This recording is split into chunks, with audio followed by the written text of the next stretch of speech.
प्रणाम। स्वस्थ रहेंगे, बीमार नहीं होंगे, दवाइयाँ नहीं खाएंगे और अपना जीवन 100 वर्षों तक बड़े ही सुखपूर्वक जीने का लक्ष्य बनाएंगे। यह संभव है सिर्फ योग के द्वारा, आसनों के द्वारा, प्राणायाम के द्वारा। तो आज हम उसी लक्ष्य को आगे बढ़ाते हुए आपके समक्ष उपस्थित हुए हैं हलासन के साथ। हल आसन, जैसे नाम से पता लग रहा है, हल की जैसी शेप तैयार हो जाती है इस आसन में। सबसे ज्यादा लाभ इस आसन को यदि होता है तो वह महिलाओं के गर्भाशय को होता है। गर्भाशय से संबंधित कोई भी दिक्कत हो वह ठीक हो जाती है। और दूसरा सबसे बड़ा लाभ, रक्त संचार, जो हमारा सिस्टम होता है, हमारे शरीर के अंदर रक्त का जो प्रवाह होता है, अगर उसमें किसी तरह की समस्या है, रक्त के प्रवाह में अगर चिकित्सक द्वारा कोई समस्या बताई गई है, तो वह सारी समस्याएं हल आसन के द्वारा ठीक हो जाती हैं। तीसरी सबसे बड़ी समस्या ठीक होती है यौन रोगों की। आज यौन के रोग बहुत हो रहे हैं, सेक्स समस्याएं बहुत हो रही हैं लोगों में। सेक्स समस्याएं हलासन के द्वारा बहुत ही जल्दी ठीक की जा सकती हैं, बहुत ही जल्दी इनको आराम दिलाया जा सकता है। चौथी सबसे बड़ा लाभ, मेरुदंड मीन्स आपकी कमर के दर्दों में बहुत लाभ होता है। थायराइड की ग्लैंड बहुत एक्टिव हो जाती है।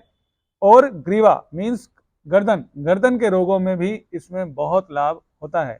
कंधों की समस्याएं ठीक होती हैं, आपके कब्ज की समस्या बिल्कुल ठीक होती है, वायु का बनना, गैस का गोला बनना आदि समस्याएं बहुत जल्दी ठीक होती हैं। यदि आपको भूख नहीं लग रही तो भूख आपकी बढ़ जाएगी अगर आप प्रतिदिन हलासन का अभ्यास करते हैं। आपको लगता है कि आपके अंदर आलस्य है, काम करने का मन नहीं करता, तब भी आपके लिए हलासन बेहद ही लाभकारी है। सावधानियां, आप यदि किसी भी तरह के हर्निया, उच्च रक्तचाप या फिर किसी भी तरह के भयंकर कमर दर्द से पीड़ित हैं तो आप इस आसन को ना करें। गर्भ धारण की हुई महिलाएं इस आसन को बिल्कुल भी ना करें। तो आप इस आसन का अभ्यास करें और अपने जीवन को स्वस्थ और सुंदर बनाएं। आइए सीखते हैं कैसे करते हैं हल आसन। हल आसन, जैसा कि मैं इसके लाभ और सावधानियां आपको पहले ही बता चुका हूं और इसका अर्थ भी बता चुका हूं, तो अब करेंगे रंजन जी के साथ हल आसन। अभी आप इस समय शवासन की मुद्रा में हैं। हल आसन में जाने के लिए सबसे पहले दोनों पैर मिलाइए आपस में, दोनों हाथ मैट पे रखेंगे, दोनों पैरों को बिल्कुल सीधा अर्धहल में लेके जाएंगे, पहले आराम से सांस को भरते हुए, फिर हाथों से ताकत लगाते हुए कमर को उठाएंगे और दोनों पैर पीछे जमीन पर टच कर देंगे।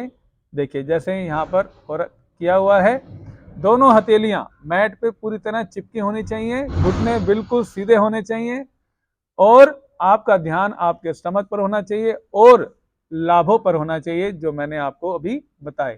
क्योंकि जिस सोच को रख के आप हर आसन कर रहे होंगे, वही सोच आपके अंदर वही चीजें क्रिएट करना शुरू कर देती है।